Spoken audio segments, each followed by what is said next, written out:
Welcome to the Industrial IoT Spotlight, your number one spot for insight from industrial IoT thought leaders who are transforming businesses today. With your host, Eric Walenza.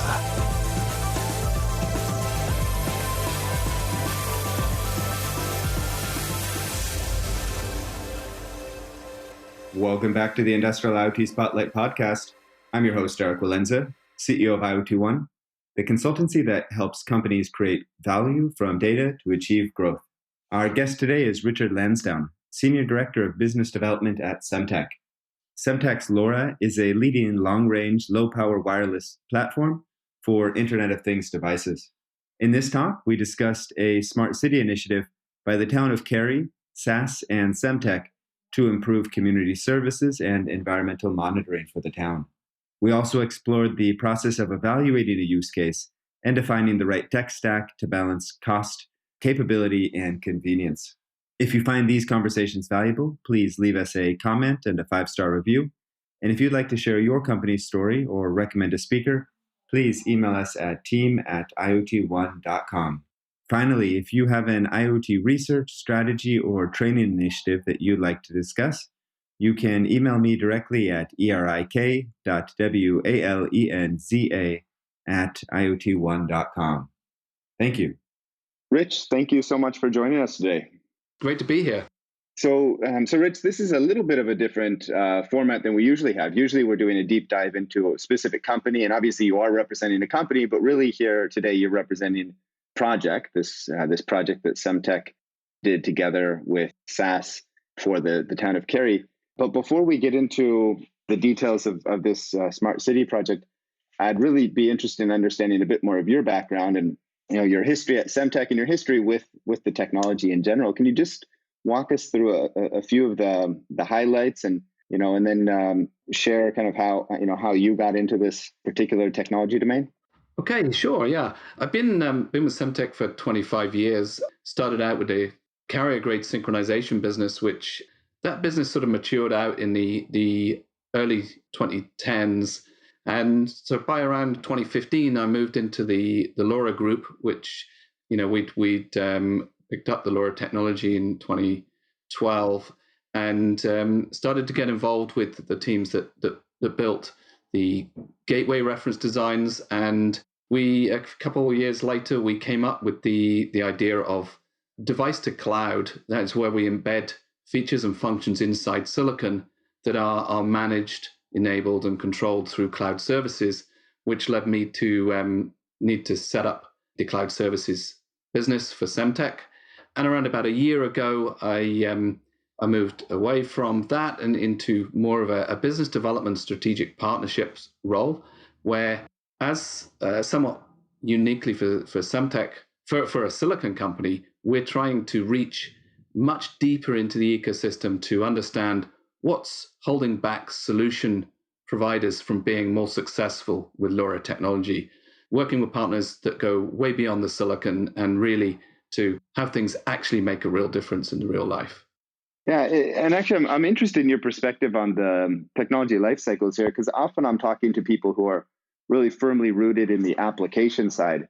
And so, of course, they're very much affected by the underlying core technology in terms of the capabilities that they have at hand. But they can be, they can, let's say the technology shifts are not so abrupt for them. What does it look like for a company like Semtech? Are there very abrupt technology shifts? Or I guess you're moving through the life cycle of different technologies. And so you have your cash cows and your new ideas and so forth. But you've been with Semtech, I suppose, for long enough now to have gone through a couple of these cycles. What does it look like internally? For sure, you spend some years in developing a new technology, and you see the adoption. And one of the key things there is, is it an industrial technology or a consumer technology? Because they are completely different. Consumer technology, bing, bash, bosh, you're in, you're out. Industrial, you're looking at much longer design cycles. Sometimes you're looking at 3 years to revenue.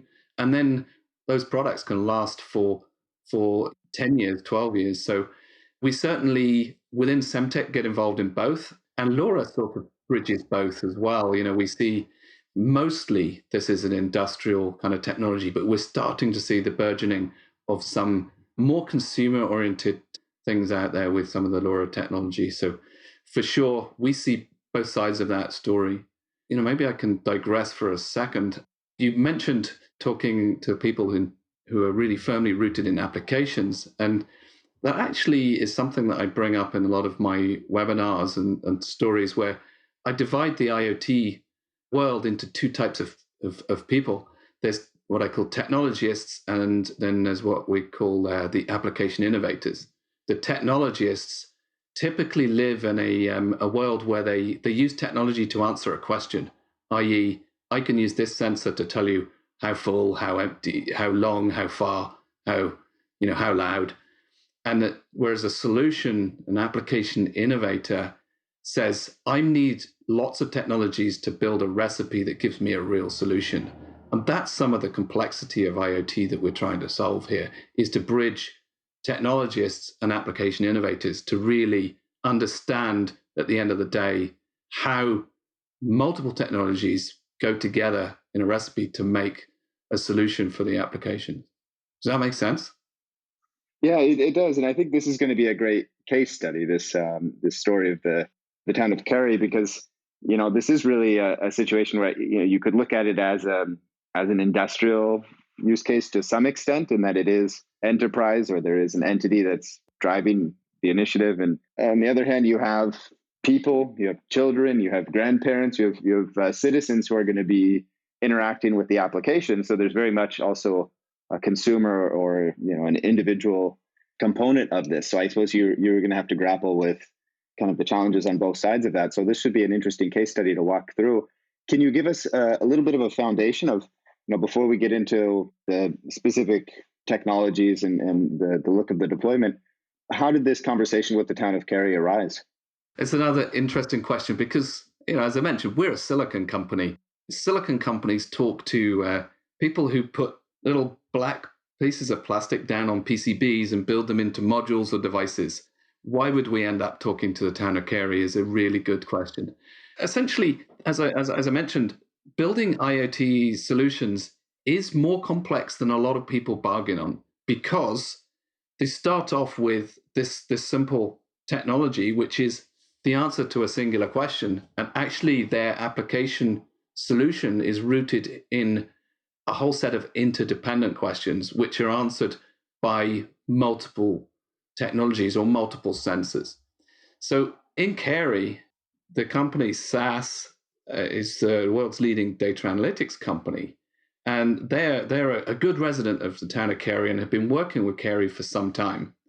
And Cary came around to thinking, hang on a minute, every time we get some smart idea maybe it's a waste management idea, maybe it's a building management idea, we get another tool, we get another stack, we get another login, and we've got another bunch of users to administrate and decide who can do what.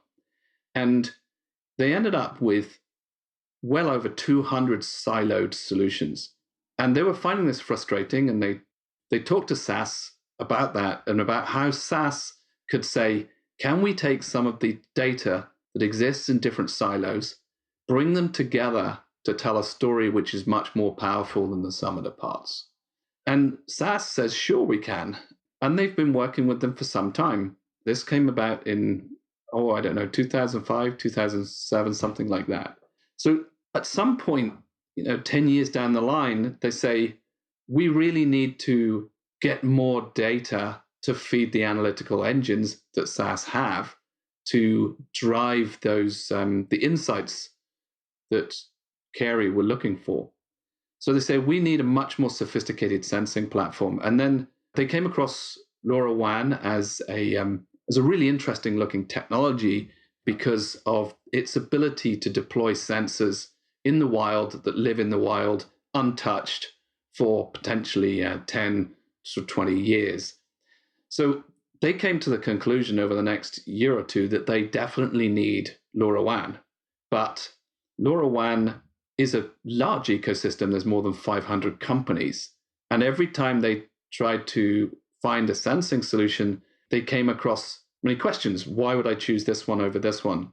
There was a lot of partners offering their services.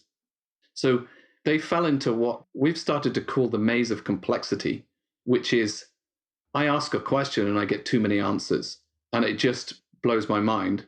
And so SAS started talking to Semtech because they found that Semtech was the center of the LoRa universe. Then we talked for about a year before we decided, okay, we need to do something much more strategic here. And we put together an agreement with SAS. And then SAS said, we really need to put together a three-way with Town of Cary, because we think bringing the technology owner to play in the discussions we have with Town of Cary was enabling. And so it was really SAS that brought us to the table with Town of Cary.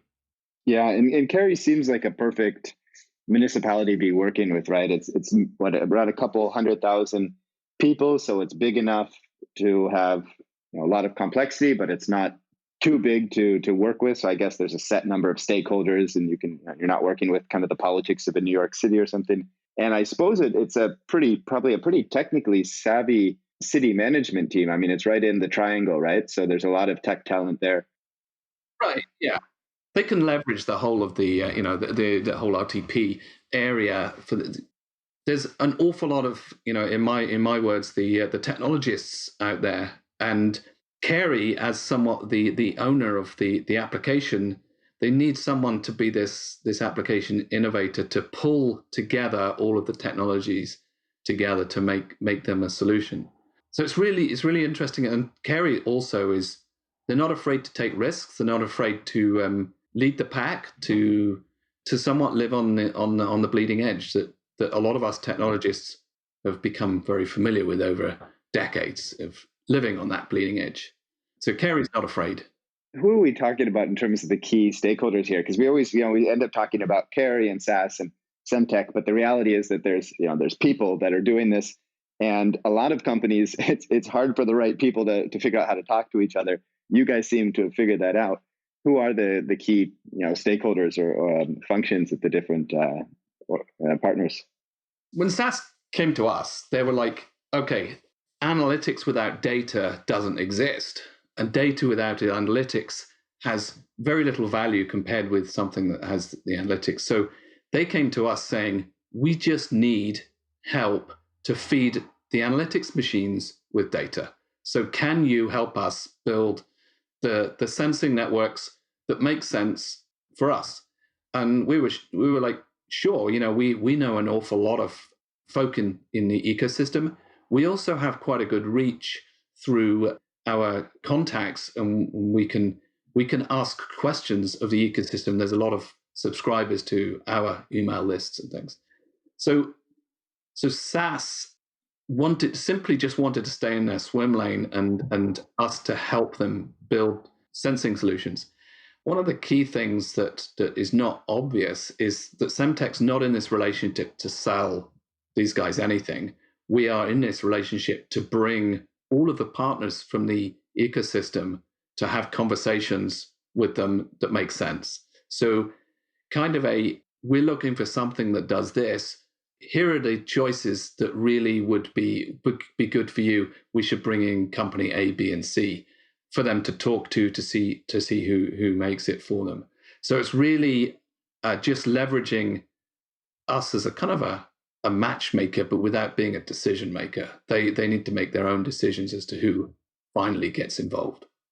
Gotcha. Okay, great. So Semtech is to some extent technology expert, and also you have the ecosystem to provide the solutions. On the Cary side, is there kind of a CIO office that's running this, or are there specific departments of the city that are spearheading and driving particular initiatives here?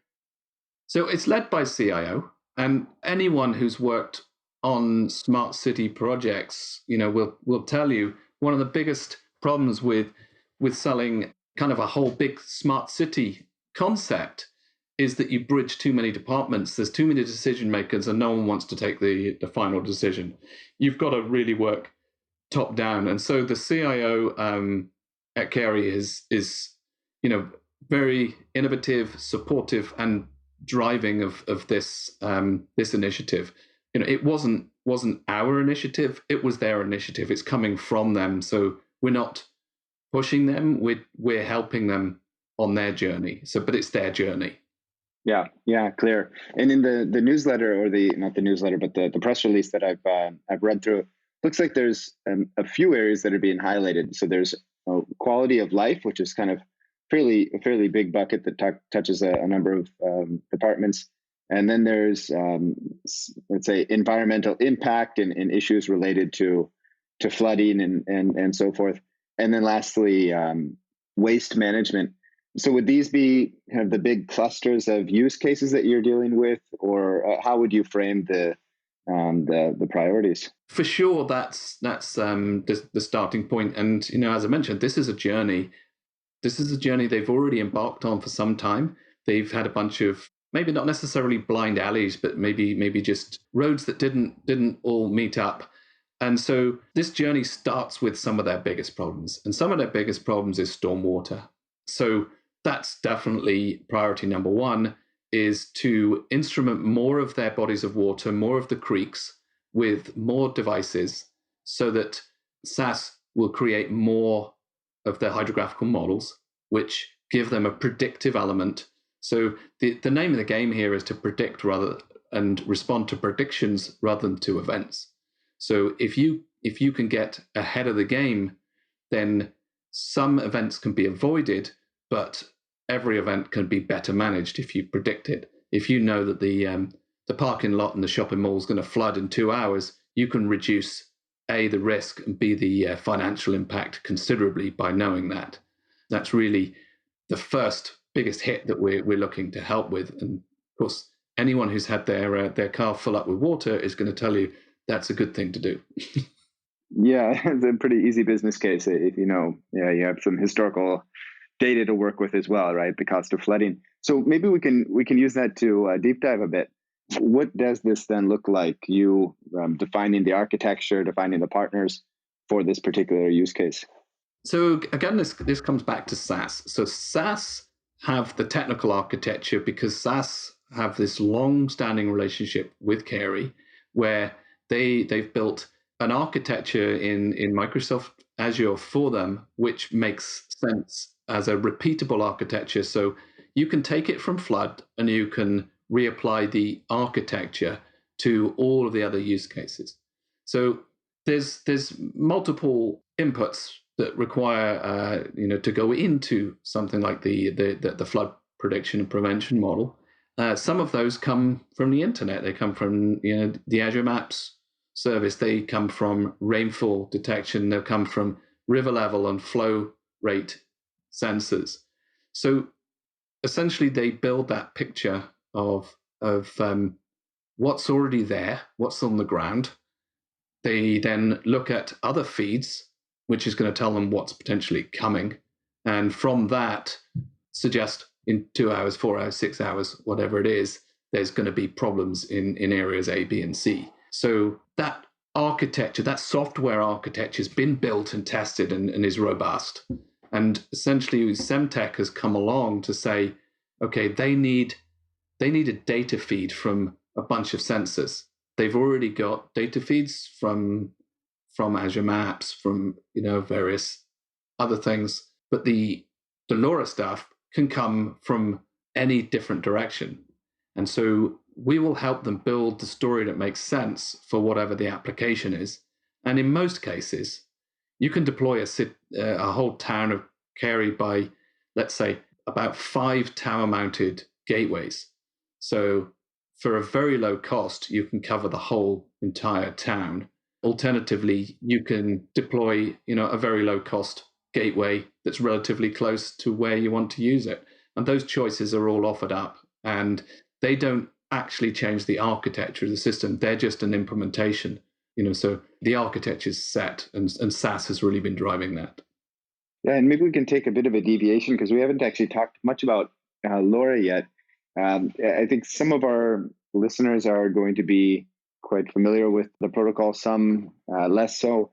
You just mentioned that you can, the town of Cary, maybe five or six gateways is going to be sufficient to have coverage. you could also have, you have a cellular network, so that could be another option. So what would be the benefits of using the LoRa network as opposed to, for example, a cellular network for this type of situation? We start maybe right out of the edge, the sensor. The sensor on LoRa is going to use less power than it will do on a cellular or on Wi-Fi, for example, or even Bluetooth. And the reason for that is that those technologies were designed to connect and ship quite a lot of data. LoRa is developed from the ground up for bits and bytes, not megabytes and gigabytes. So a sensor on LoRa, number one, it spends most of its life completely asleep, not listening, not doing anything. It's literally in deep sleep. So if you had a water level sensor, it might wake up every 10 minutes, take a measurement of the water level, and that measurement might be 3 or 4 bytes, and it's going to uplink it to the network. And that's where the second major difference comes. LoRa devices, because again, they're designed to be super power efficient, they just wake up and spit out a packet. When they spit it out, they go back to sleep. There's a rule that says when you spit out a packet, you have to listen just in case the network wants to talk back to you, but in most cases it doesn't, and then you go back to sleep. So in contrast with something like Wi-Fi, where, as your phone, it scans for a Wi-Fi, it then talks to one Wi-Fi access point, it creates a little contract with that Wi-Fi access point, and constantly there's a communication in between the two. They may go to sleep, but there's always, when you wake up, there's a back and forth communication that goes on to set up a session and those kind of things. The same thing happens with cellular. Even if you go to sleep, you've got to wake up and kick off a new session, which means seeing which base stations you're nearby, requesting the network to connect you to the right base station, and things like that, where you've got where the mobile station might ask to be switched to another base station and all those kinds of things. LoRa just doesn't do that, so it doesn't use the battery power of that. The other thing that is really different with LoRa is it transmits very small amounts of data, so it can transmit those data very, very slowly. And when you do it very slowly and with the power of spread spectrum, that signal can be well below the noise level of the radio spectrum and still be picked up. So that means that even though you're not using any more battery power than a Bluetooth device, the signal can actually travel for many miles or kilometers. To a high point, it can go tens of miles, tens of kilometers. So the LoRa device is built to be asleep, to use very, very, very little power, and wake up and transmit. And then it goes back to sleep. And because it doesn't do that communication with the network back and forth, essentially it just assumes it's in coverage most of the time. If it has an alert or an alarm that it needs to guarantee reaches the network, it can ask for a confirmation. But in most cases, it just sends a measurement and assumes that someone hears it. So that's the difference. So the difference between the LoRa network, when you look at the base stations, the LoRa gateways or base stations are all identical. They all listen on the same channels and the same data rates at the same time, all of them. So if you have a dense network, your device may be picked up by a great many of LoRa gateways, and they will all forward that same packet to the server, and the server will say, okay, these are all duplicates, and throw most of them away. Whereas other technologies, you only talk to one endpoint, one base station at a time. So there's a resiliency in a LoRa network, because if you have interference at a base station, but you've designed the network such that there's multiple gateways going to receive your signal at any one time, then one that doesn't have a strong interferer or a collision at that point will still receive receive the packet and forward it on. So that means that you've got the opportunity, because all the gateways are identical, you can overlay multiple gateways in the same area. So if you have a problem with coverage or capacity, you can just plug in another gateway, even if it's a small indoor gateway, and it can fill in a hole, because they can overlap quite happily. They don't interfere with each other. which if you know that Wi-Fi access points interfere with each other, and there's a frequency reuse plan in cellular you have to abide by. So that's quite different. With LoRa, you just plug another gateway in and off you go.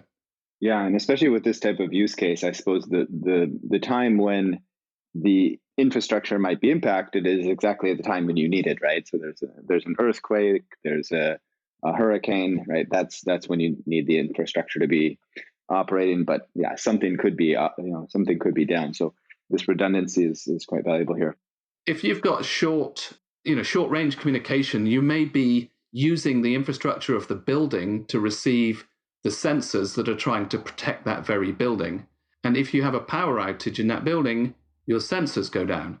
Whereas if you've got sensors which are long range and transmitting to high points, those high points can be, they can have resilient power, and therefore your battery powered devices carry on working through a severe event, be it earthquake, or flood, or whatever. So there's a lot to be said for that resiliency, where the devices can reach multiple distant high points from the same device. Maybe it sounds a little silly to say a famous case study, but there's a famous case study that it's basically somebody invented a light bulb that lasts for 200 years or whatever, and what's the business case, right? And I think this is actually historically this actually happened, right? They had light bulbs that lasted for a long time, and then the light bulb manufacturers made a bit of a cartel, and they agreed to sell bulbs with a limited lifespan. But the crux here is that the business case is selling this to municipal governments, because the cost, if we're talking here about sensors instead of light bulbs, the cost is not so much in the sensor, it's in sending out a team to replace the sensor when the battery dies, right? So the sensor might cost, I don't know, let's say it costs $50 or $100, but sending out a team once a year to go replace a battery is quite expensive. Can you give us a bit of a look at I don't know how deeply you get involved in the business case, but can you give us a bit of a look at what would be the kind of the range of costs for sensors that would be used in this application? So if you look at, let's just take a river level sensor. There's multiple different ways you can sense the level of a river. You can either put something above it, bounce, a sound wave or a light wave off the water, and based on the time, then you can measure the distance from the sensor to the water level, and that can be ultrasonic, or it can be LiDAR, can be radar. There's multiple different ways of doing that. You can also put a pressure sensor at the bottom and measure the height of water bearing on that pressure. Any number of those techniques will yield you a reading, and one way or another, you've got to get that reading back into the analytics. So the connection technology, if you go for some devices that I've seen, they're sort of $3,000 or so with a solar panel and a cellular modem that's going to connect you back to the internet, and this thing's going to do a great job. But we have seen where you particularly want to get a creek, it's under dense foliage, it doesn't get so much sun. Then when you have a storm event, quite often the weather's not great for a day or two beforehand, so the battery starts off pretty low.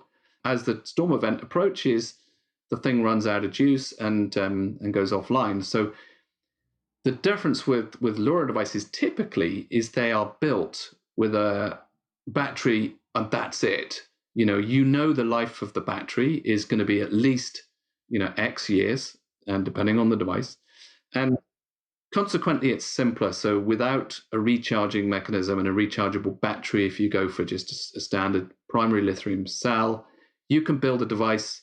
These ultrasonic devices, they're from about $60 upwards, and there's, depending on brand and exactly the kind of life and the robustness you're looking for, you can spend a few $100 on a sensor, but it's typically a lot cheaper than other technologies, purely because of the simplicity. And you did mention there the cost of servicing a device in field. If I went and talked to Cary and say, hey, we can reduce your waste management bill by deploying fill level sensors on all your trash cans. The fill level sensors, as you say, like, $20-$30. Great. How long's the battery last? 6 months. Okay, so now I need to know I've got 400 trash cans. I now have got to monitor those 400 trash cans, the battery, and I've now got to have a new job created which says who's going to be doing that, when are they going to do it, what's the cost of doing it, and it's a whole logistical exercise that they didn't have to do. So that becomes a pain point for the implementation.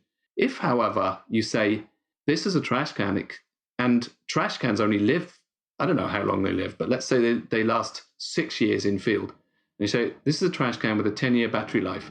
The average lifetime of a trash can is 6 years. You deploy it, there's a one-off cost, and it lasts as long as the trash can lasts. Then that's a very different equation. They don't have to think. It just becomes simpler. And the same thing with the river level sensors. If you build it long enough, that cost of servicing it, which, as you say, is way more expensive than actually buying the thing in the first place, becomes very much easier to bear. Yeah.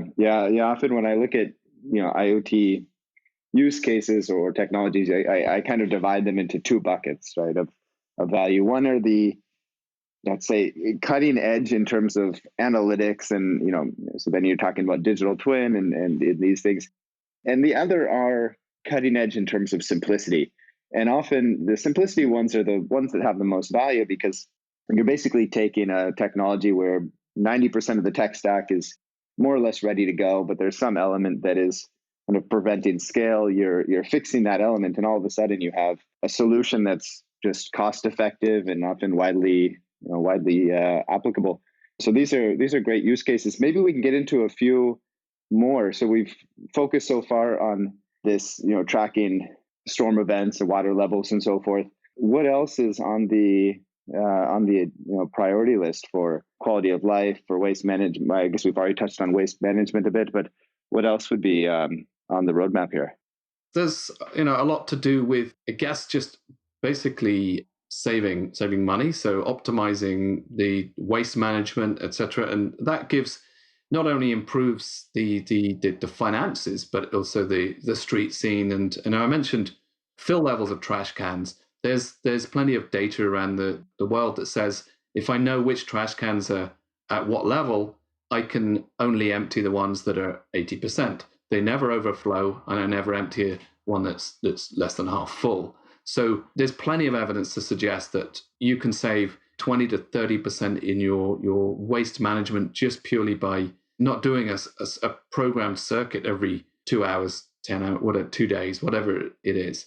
So that certainly is going to be, one of the things that we extend. There's already some small pilots in play.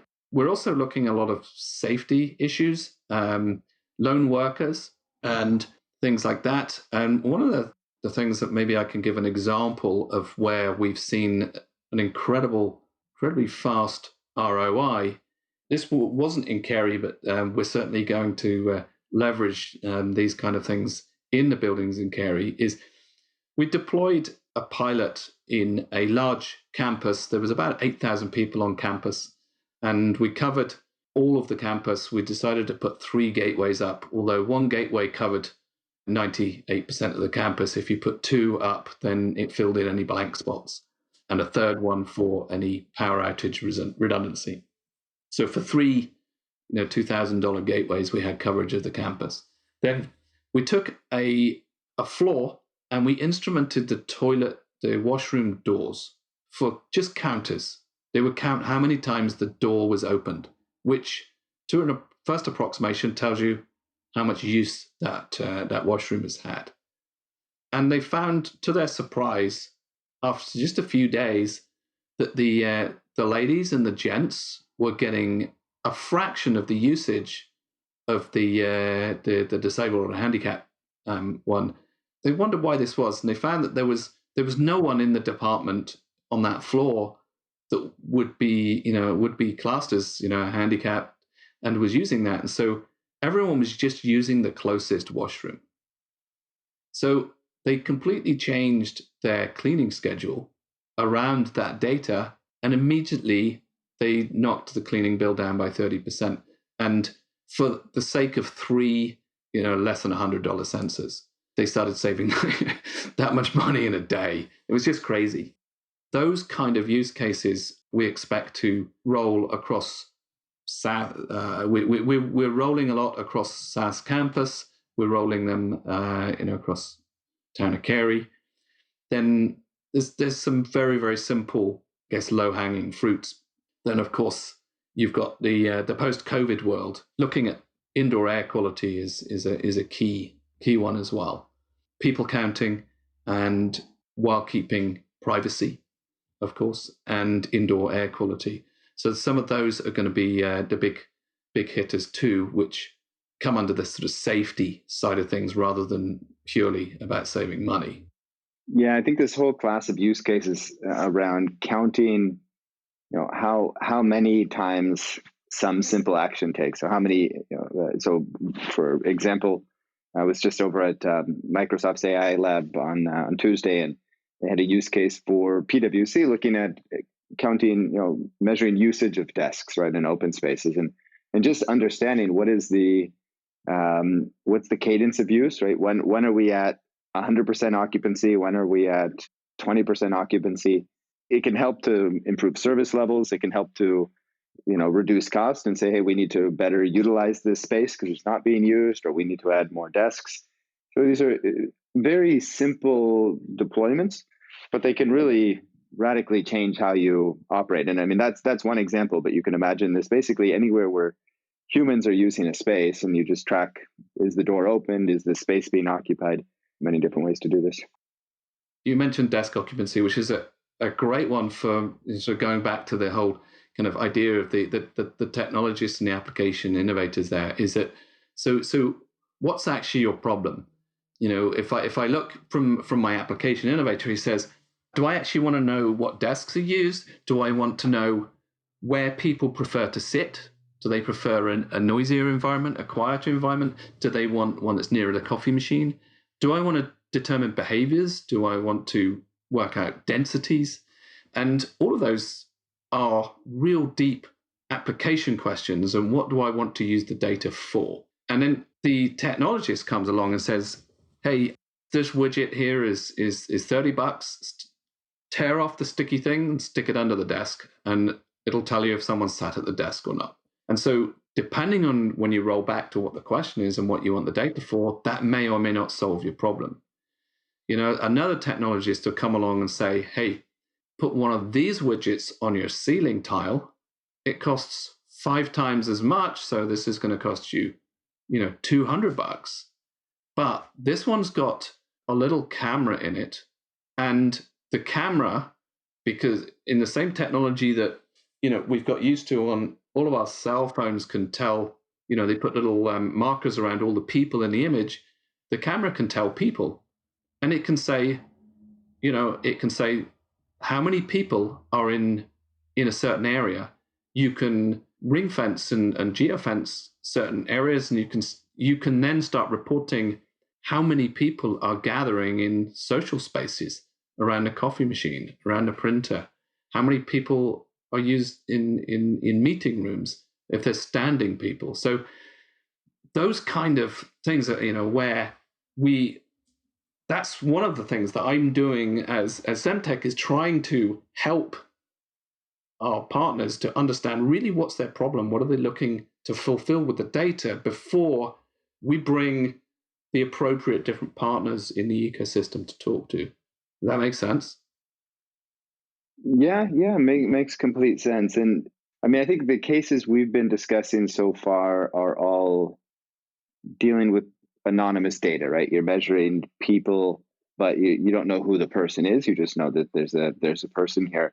There's a case here in China recently that we were looking at basically seat sensors to check posture, right, for individuals, just basically to help with EHS, right, just to help make sure people have the right posture. But then, of course, you know how somebody's sitting, so you also know when they're sitting. And there was a case where a company had something and they were billing it basically as a posture management solution. But then people started getting emails from their HR, hey, you seem to be leaving your desk 30 minutes early. And so they were also using this for a second use case, which is tracking how their employees are, they're leaving early on Fridays and so forth. And people got a bit upset about that, right? So is this a topic? Because this is, I think, also a space where you need to bring in some expertise and say, okay, we're collecting data. What data should we be collecting so we can do the job? But we're not collecting too much because we don't want any, citizens to feel like their privacy is being infringed upon. Is this part of, conversations, or how do you handle these topics? To be honest, it is top of mind for many of the discussions we have. It's like, okay, if you've got, let's just take, start measuring desk occupancy. Is it a hot desking office, or is that someone's desk? If it's someone's desk, then that starts to become personalized data, and we are always going back and forth with the lawyers, internal and external, about what kind of data is being collected, whether it can be inferred as personal data. For example, I'm not saying who sat at the desk, but that desk normally, if I work out trends, normally these two guys, they car share or something. They come to work together, and I see their desks come and go at the same time. I can work out that it's those two guys. Those kind of things that can be inferred from data. We start to think at some point you've got to work out where to stop being concerned. And the other thing that we've are very aware of is that before you deploy these technologies, you tell everyone that you're doing it and why you're doing it and what to expect. Because the one thing's for sure, if you stick it out there and then people go, do you know they're monitoring us right now? That can become very unpopular. And so I don't see any evidence of that style happening. I think very much the opposite is like, we can't do anything until we've drafted this, we've reviewed this, we've told the people, we've got the feedback. And, so I think we're in a good place in terms of looking after the privacy of our people at this point. Yeah, no, I have no doubt that the city would be taking care of this. So I think we've touched on quite a bit so far, Rich. What have we not covered yet that's important for people to know? A park area. This is a park area it's got some venues in there, and there's entertainment venues and sporting venues. There's park areas and play areas, sensory areas. And the discussions we've had around building this from the ground up to be pretty much the smartest downtown park anywhere is actually quite fun. The ideas that people just throw around, should we have a social network for people's dogs, through to should we have movable furniture, park benches, and try them in different places, in different weather conditions, and detect when people sit on them, and try to position our furniture such that it's subliminally more effective for people to use that furniture, not only to track, of course, when it goes walkies when we don't want it to, but to understand behaviors and drive towards a better experience for people in a much more, I guess, subliminal way for those folk. And we've had a lot of fun discussions around the kind of ideas that go around that, beyond the straightforward smart lighting and smart, sound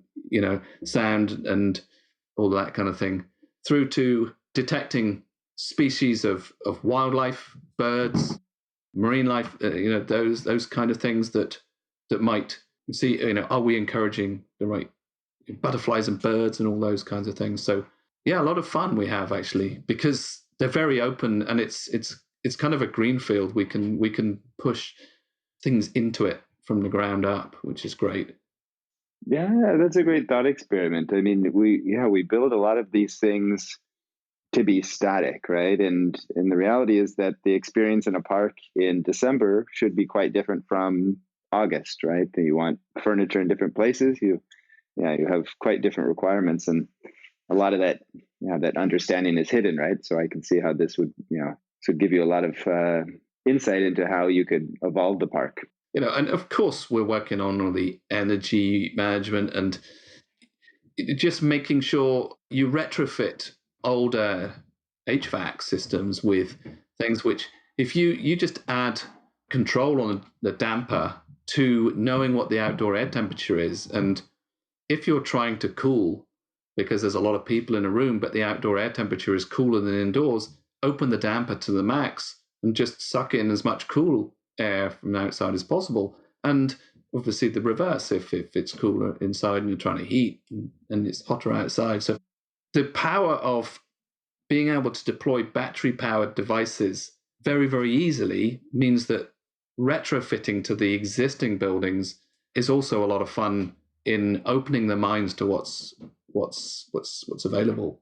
Yeah, well, one for you to look into if you haven't yet is this carbon dioxide. So apparently, a lot of HVAC systems, they're set to trigger at a particular temperature, but then you might have 5 people sitting in a room for an hour and a half meeting, and maybe the temperature is still relatively low because it's it's autumn, but those 5 people are basically filling that room with carbon dioxide, and apparently that can have pretty significant degradation on your work efficiency, also your health, and and so just triggering it to identify that there's a certain number of people in a room for a certain amount of time. We need to get some airflow in here. Can actually be a pretty effective use case. CO2 can be a way of people counting, depending on how the ventilation goes.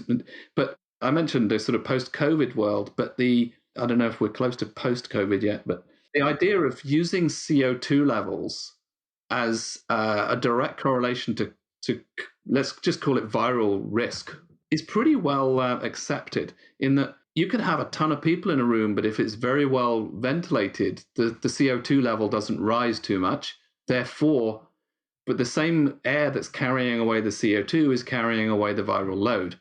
So if you deploy indoor air quality sensors, as we are doing across SAS campus and will be soon across Cary, they include simple CO2 along with volatile organic compounds and particulates and things. But CO2 specifically is super useful in measuring essentially COVID risk.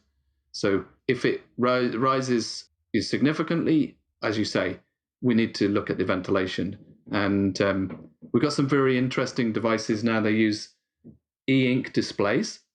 So you can put this on the wall, and even though it's battery powered and it lasts for some years on a battery, you've got the display showing you a time graph of the CO2 levels along with temperature and humidity and a few other things. So you can see in a meeting rooms, like, man, we need to turn the HVAC up.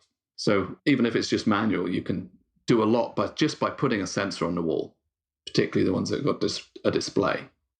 Imagine this role you're playing for the city of Cary is quite useful, right? So you're bringing a lot of technical expertise, you're bringing a lot of insight into different use cases and so forth. Is this something that you frequently do for partners? And if so, if some of our listeners are interested in maybe getting support on projects that they're running or considering, how is this structured typically? It's essentially my job now is to listen to partners' problems and to try to help bring together the members of the ecosystem that can help them out. So yeah, for sure, it's what I do day in, day out. So feel free to contact me. There's other guys in the team based in different time zones, but that's a huge focus. Clearly, I spend a good deal of time with SAS and with Cary, for sure. Absolutely help anyone. You can find me very easily on LinkedIn. You can find me through Semtech. So great. Well, Rich, yeah, thanks for coming on today. Really appreciate you taking the time to walk us through the project. No worries. It's been good to talk to you. Thanks for tuning into another edition of the IoT Spotlight podcast. If you find these conversations valuable, please leave us a comment and a 5-star review. And if you'd like to share your company's story or recommend a speaker, please email us at team@iotone.com. Finally, if you have an IoT research, strategy, or training initiative that you would like to discuss, you can email me directly at erik.walenza@iotone.com. Thank you.